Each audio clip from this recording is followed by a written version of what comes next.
So for this one, 5 over 6x plus 3 over 4x. What is our common denominator going to be? 12x. Perfect.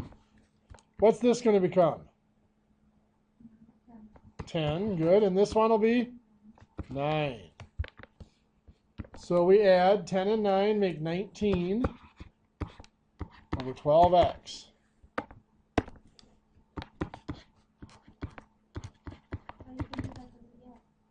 Perfect. That was the point I was trying to make. Did anybody actually try to do that? Good. We cannot do that. Even though this looks like an improper fraction, we cannot split it into a mixed number because we don't know what value that x is. I was hoping somebody would catch that. I'm glad nobody tried to do it. On the Unit 2 test, usually I catch about 1/3 of the class trying to do that. Just so you're aware. Actually, between all the locations, there's like 22 people in here. I've never had a whole class not have anybody do it. So maybe this will be the first semester. So let's take a look now at something like 3/4 times 2/5. We're going to multiply. When we multiply numbers,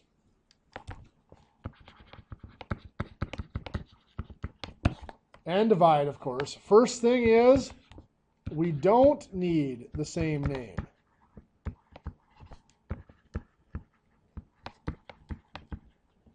So for 3/4 and 2/5, I do not have to find a common denominator.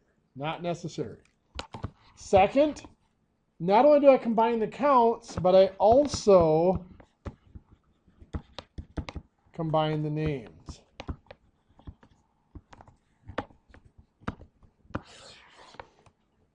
So over here, that means, like we've been taught, we multiply straight across. We combine the counts, which is just multiplying the numerators. 3 times 2 is 6. And then I can also combine the names, which is multiplying the denominators. 4 times 5 is 20. Now looking at that 6/20ths, what can I do with that? Both of those can be divided by 2, so I can reduce this to 3 over 10. So when I multiply, I don't need the same name, and I want to combine the names. Now some of you might be looking at this original problem, thinking to yourself, why didn't he cross cancel, or sometimes called cross multiplying? Some of you right now might be wondering what's cross canceling. Well, if we look at this, it's going to become 3 times 2 on top, and 4 times 5 on bottom. And we can see that both the 4 and the 2 can be divided by 2. So rather than multiplying it out and reducing later, I could reduce before I multiply. I could take both the 4 and 2 and divide them by 2. 2 divided by 2 would be 1. 4 divided by 2 would be 2. Now when I multiply, I have 3 times 1, which is 3. 2 times 5, which is 10. So I reduced it before I multiplied. Now in a problem like this one, it's about the same amount of work to reduce it first, to cross cancel first, and then multiply, as it would be to multiply and then reduce later. But we can run into problems like this. 24/25 times 35/36. We could go ahead and multiply this out. 24 times 35 is 840. 25 times 36 is 900. Then reduce that. It'll reduce down, but it would be simpler if we looked at this and said, okay, I can cross cancel. Both 25 and 35 can be divided by 5. 35 divided by 5 would be 7. 25 divided by 5 would be 5. Can 24 and 36 be divided by anything? 12s, okay. Someone started to say 4. It would work if you divided by 4. You just have to reduce it again, just like reducing a fraction. But you see they can both be divided by 12. 24 divided by 12 is 2. 36 divided by 12, 3. If you divide it by 4, you would have got 6 and 9, and you divide both of those by 3, and you get the same spot. Now that we're done reducing, 2 times 7 is 14. 5 times 3 is 15. 14 fifteenths. You would have got to the same point up here. I would have looked at those and said, hey, they're both ending in 0, so I'm going to divide by 10. 84 over 90. They're both even. I'm going to divide by 2. 42 over 45. They can both now be divided by 3. It is 14 over 15. Or if you saw that they could both be divided by 60 right away, you would have got there in one step. Any questions? So I'm going to have you guys try one.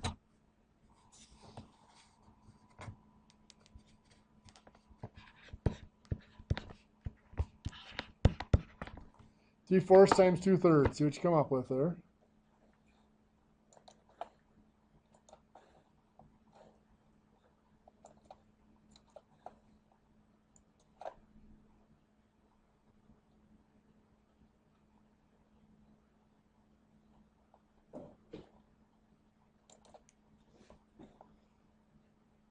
Can I cross cancel anything?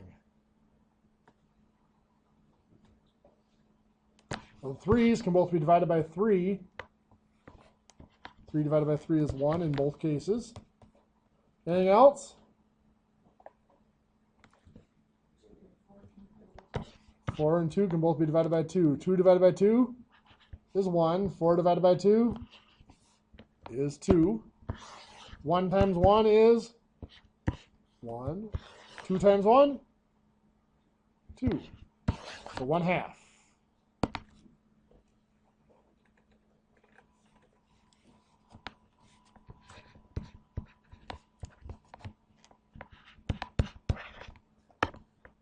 Two-fifths times 7/8. Try that one. Not quite as easy to do.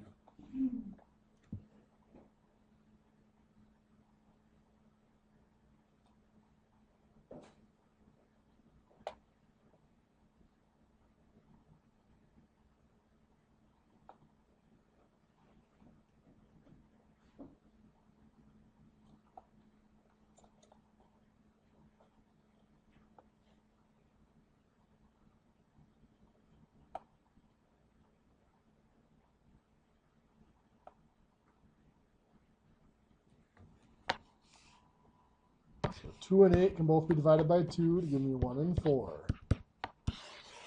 1 times 7 is 7. 5 times 4 is 20. 7 20ths. So multiplying fractions isn't too bad.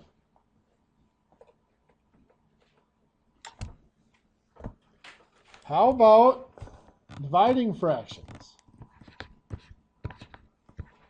Let's say I have 8/25 divided by 4/5. Now we've said before that multiplication and division follow the same rules. When I multiplied up here, I just multiplied straight across. Does that mean that down here I can divide straight across? Sure, okay. So 8 divided by 4 is 2. 25 divided by 5 is 5. Is that the right answer? It sure is. Does that work every time? Yes, it does. Do we do our division of fractions that way? Is that how you were taught to do them? No, it's not. Why not? Well, because we run into things like this. 3/4 divided by 2/3. Well, 3 divided by 2 would be 1.5 or 1 and 1/2. 4 divided by 3 would be 1.33333 or 1 and 1/3. It does not divide out nicely, does it? How were you taught to divide fractions like this? What's that? Multiply by? Exactly. The first fraction, the first number never changes. Stays 3/4. But we've changed it to multiplying by the reciprocal of the second fraction.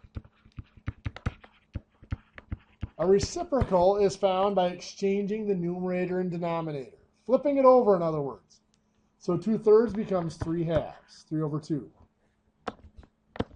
And now we multiply. 3 times 3 is 9. 4 times 2 is 8. So that's 9/8. Now that's an improper fraction. I can change it to 1 1/8.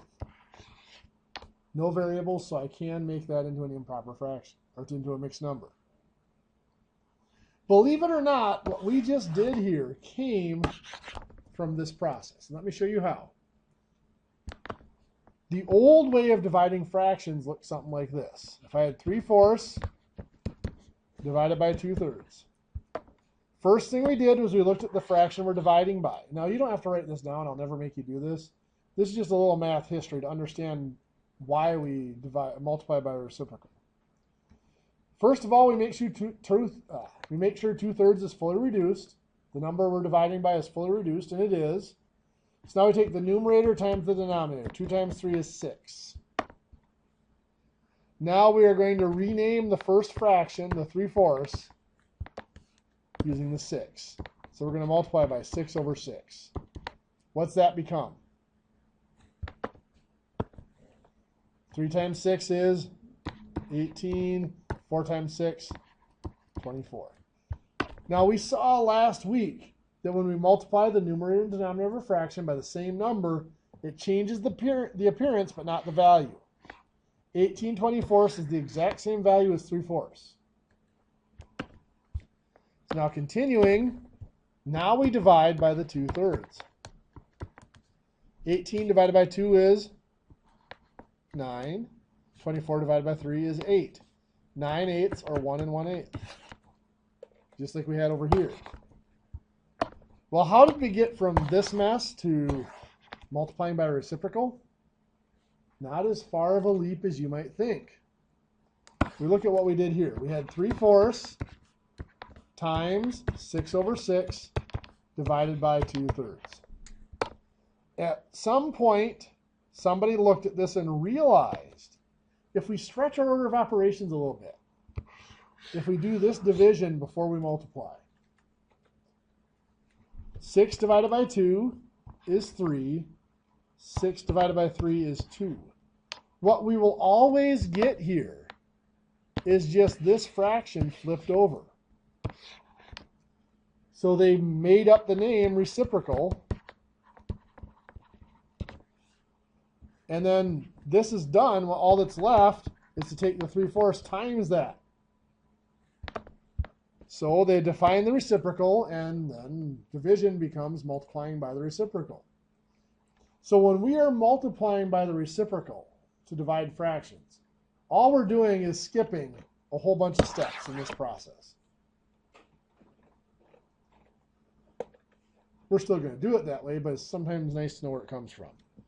So if I have 5/8 divided by 1/2, what am I going to get? Well, it's going to be 5/8 times what? 2 over 1. Can I cross cancel here? Sure, it's division, or it's multiplication now. And once it's multiplication, I can cross cancel. 8 and 2 both divide by 2 to give me 1 and 4. 5 times 1 is 5. 4 times 1 is 4, which is 1 and 1/4.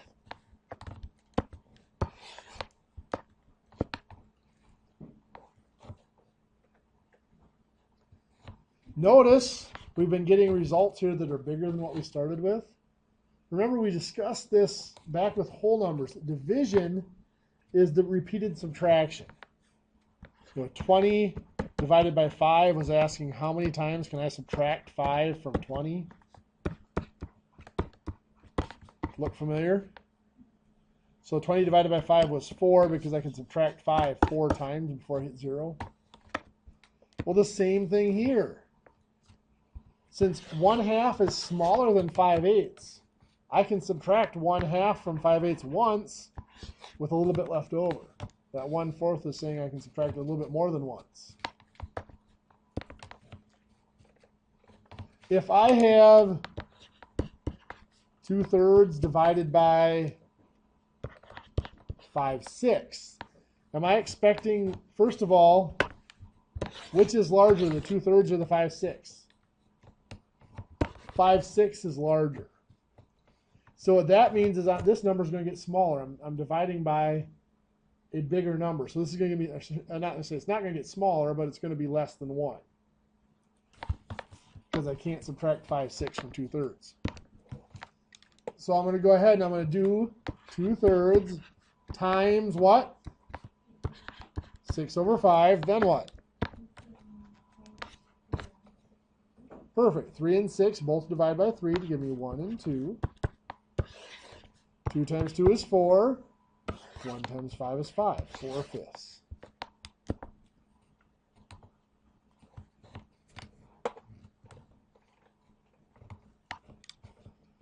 Oh, let's see. Let's do 5/6 divided by 3/8. Can I cross cancel the 6 and 3? No, why not? It's still division right now. So the 5/6, the first fraction, will never change. It becomes times 8/3.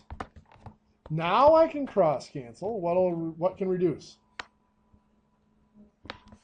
6 and 8 both divide by 2. 8 divided by 2 is 4, and 6 divided by 2, 3.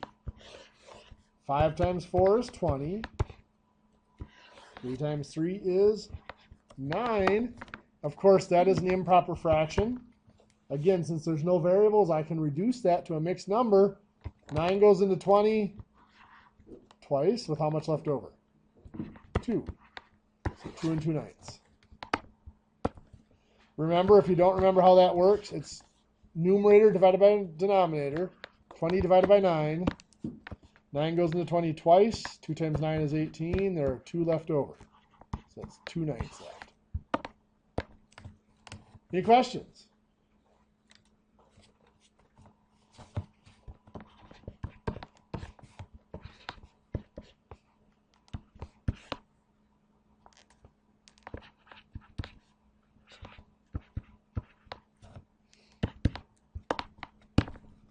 So how about this? There are 2 ways we can approach this problem.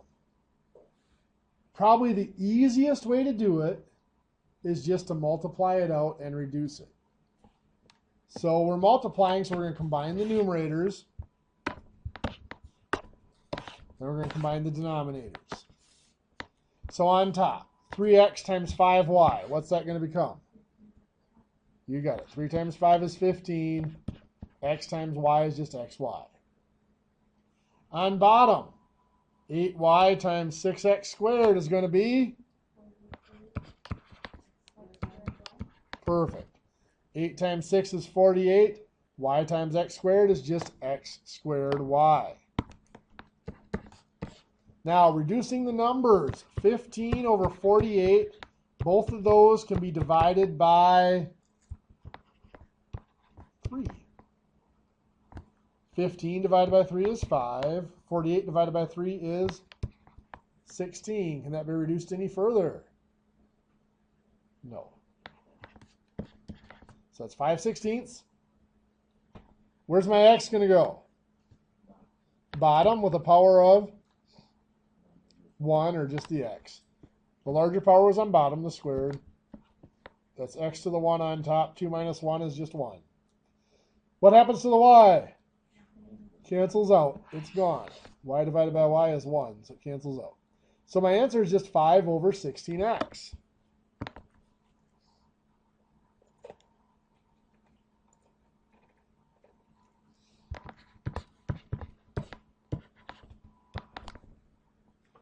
So I'm going to have 4x over 5 times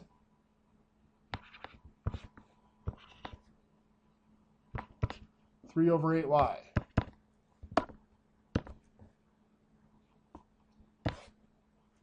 4x times 3 is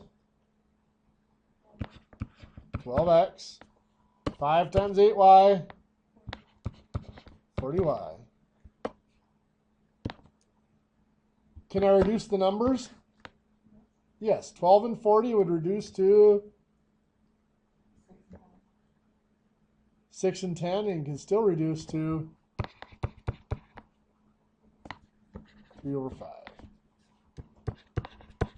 12 over 40, if I divide by 2, actually should be 6 and 20, not 6 and 10. Sorry. So that reduces to 3 over 10. There we go. 12 divided by 2 is 6. 40 divided by 2 is 20.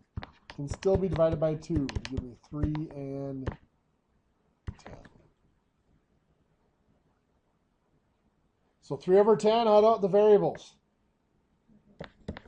There's nothing to cancel with. So x stays on top, y stays on bottom. So 3x over 10y. Any questions? Millions. Millions? This part's getting you? No, it's the denominators. And it's hard for me to do the switching. Oh, the count. And remember that was switched back. Sure. Yeah, I know a lot of people, when you get back to multiplication, they want to start doing reciprocals and common denominators and all that stuff. Okay, so let's take a look at something like 3x squared over 10 y to the 5th times 5 y to the 7th over 9 x to the 4th. We can divide this out, or multiply it out, sorry. 3x squared times 5y to the 7th is 3 times 5 is 15, x squared y to the 7th. 10y to the 5th times 9x to the 4th. Well, 10 times 9 is 90, then x to the 4th, y to the 5th. So now 15 over 90, if I want to reduce that, what can both divide by? 5. 15 divided by 5 is 3. 90 divided by 5 is 18.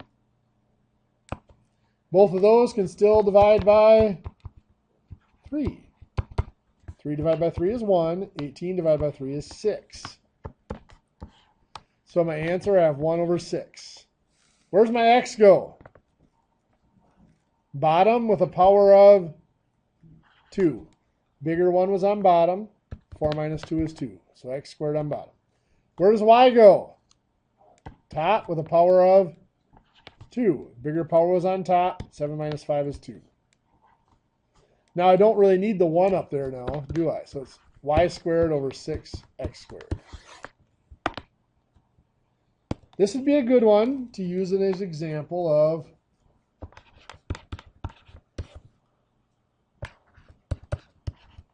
doing some cross canceling.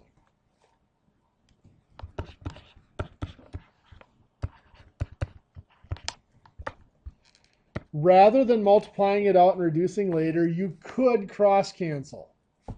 I could pull out my numbers, 3/10 and 5/9, and I could cross cancel with them. Both 3 and 9 divide by 3 to give me 1 and 3.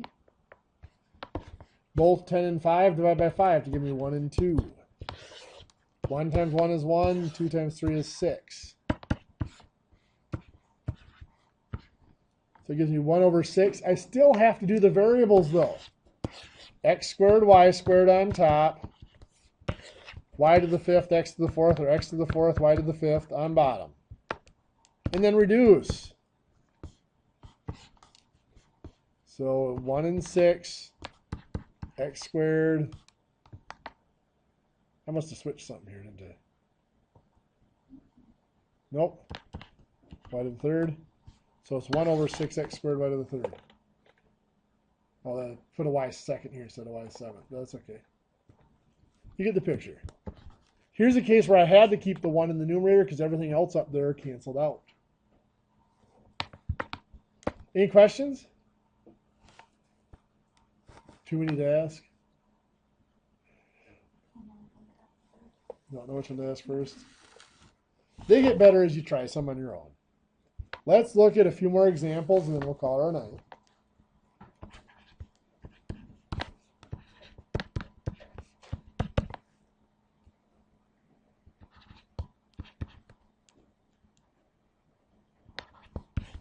5x over 8y squared divided by 3x to the third over 4y to the third. Well, what do we do with division of fractions?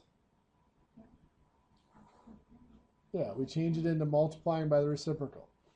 So this really is no different than what we've been doing for the last few examples. We just have one extra step to do before we start. The first one never changes. The first fraction will not change. So that's just 5x over 8y squared. This is then going to become times what? Perfect. 4y to the third over 3x to the third. We took the reciprocal of the second one, or flip the second one. Now, we could pull out the numbers and reduce them. I think it's easier just to multiply it out and reduce the answer. So 5x times 4y to the third. 5 times 4 is 20. X times y to the third is xy to the third. 8y squared times 3x to the third. 8 times 3, 24. X to the third y squared. 20 over 24. Both can be divided by 4. 20 divided by 4 is 5. 24 divided by 4 is 6. If I have to, I can pull that out, 20 over 24, and reduce it down. What happens to the x? Bottom, power of 2. Good. Bigger power was on bottom. This is a 1, so 3 minus 1 is 2. What happens to the y? Top, and it's just y. 3 minus 2 is 1. So y to the 1 or just y? Cool. But try one in your notes, and if it works well, we'll wrap her up there. Concentrate really hard.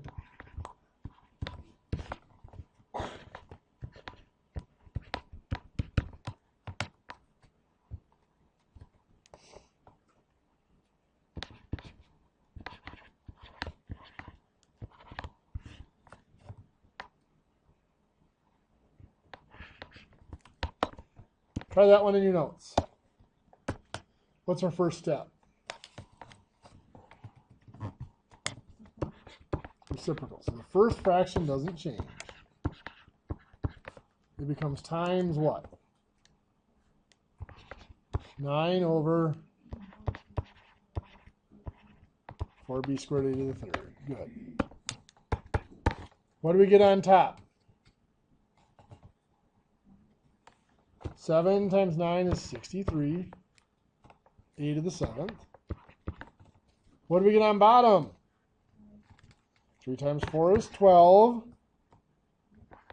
A to the third, B, careful. 6, yes. 4 times 2 makes 6. B to the fourth times B to the squared is 4 plus 2 makes 6, I should say. Now we've got to reduce 63 over 12, noting that we cannot make it an improper fraction. We can only divide out common factors. Both of those divide by 3. 63 divided by 3 is 21. 12 divided by 3 is 4. So on our answer, we have 21 over 4. Again, because we have variables there, we cannot make that a mixed number. So then what? A goes on top to the power of 4, because 7 is the larger power. 7 minus 3 makes 4. B to the 6 is on the bottom. There's nothing to alter the B to the 6th. So 21 A to the 4th over 4 B to the 6th. I think you guys have had enough for one night. So there is a new quiz that is due tomorrow, Wednesday, at 11:59 p.m. There is a new homework. It'll be due for Thursday. Couple reminders. One is next week, Thursday. So that's Thursday, October 13th is your second unit test coming up. So be ready for that. Also, 2 weeks from now, I believe, actually it might be 3 weeks from now, we have a Tuesday class that's canceled for in-service. Is it the 25th, I believe is what it is. So 3 weeks from tonight. That's a Tuesday, yeah. It's actually a Tuesday, Wednesday that week. There's no classes. Okay, you guys have a great night.